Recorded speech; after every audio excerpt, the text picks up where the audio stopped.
So if you guys are not already following me on Instagram, you should. Instagram is where I've been sharing some of these posts. You can also see some pictures of myself and my boyfriend if you want. And I've been sharing these threads that I write on threads and they've been doing pretty well. And so if you are interested in them, go click over on my Instagram, but I will read it to you here because a lot of people seemed to appreciate it. All right, I say, of course, Bryon Noem is a cross dressing fetishist who patronized undocumented sex workers. Genuinely, one of the least surprising things to me as a transgender woman who spent most of her life around white evangelical Christian men who often privately revealed to me that they cross dressed. What no one is willing to admit is that no one has more of a fetish for gender than cishet people who heavily police gender. Kristi Noem being a bigot married to a crossdresser makes a lot of sense to me.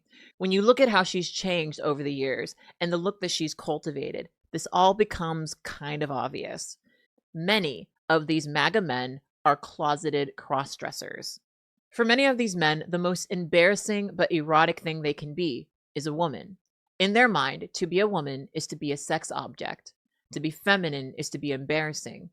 These men are often transphobic, believing this is also how transgender women feel. Bimbofication is ultimately escapism into an objectified conception of a woman, and this can look many ways, but it is often informed by misogyny and the idea of femininity being a manifestation of lesser intelligence. It's often intentionally harsh. We'll talk about that a bit more later. Bryon Noem has a bimbofication fetish, but he also has a humiliation fetish. And that's why he took these photos showing his face and sent it to a person whom he understood could ruin his life. These men often have complex feelings about their station in life, often stressing about how it could all be taken away from them if it's ever revealed that they aren't quite playing their role. You can almost count on men who obsess over gender to be into this fetish. As a trans woman, I have known many of these men, but not because they are also transgender, but because when you are one of the few trans women in a predominantly conservative town, these men chase after you. Sometimes they fetishize trans women, and to them, it's all gender play. They will shift between personas, with their cross-dress persona being a private one they hide, even from the women they speak to online or patronize.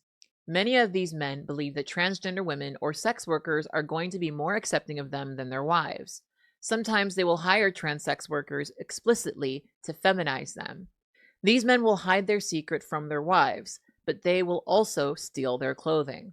They will randomly wear their panties and clothes and even wear those clothes while meeting up with other people, sometimes men. To be clear, not all crossdressers are misogynistic men who view femininity as embarrassing, but I would say that it's a huge portion of them. And for the ones who have a humiliation fetish, they are terrified and thus excited by the idea of being exposed. There is an entire side of the internet dedicated to this, where these men will post photos of themselves, their full name, and their IDs with the hope that one day they will be exposed.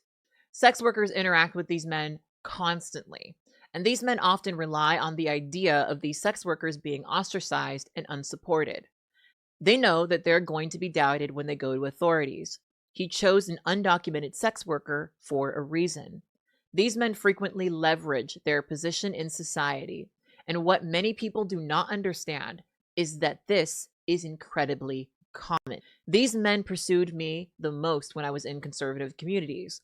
It's not that liberal men aren't into this, but from what I've seen, living in super conservative OC versus fairly liberal LA, is that quite often there is a correlation between men who hold a very patriarchal conception of masculinity, often fetishizing the idea of being feminized.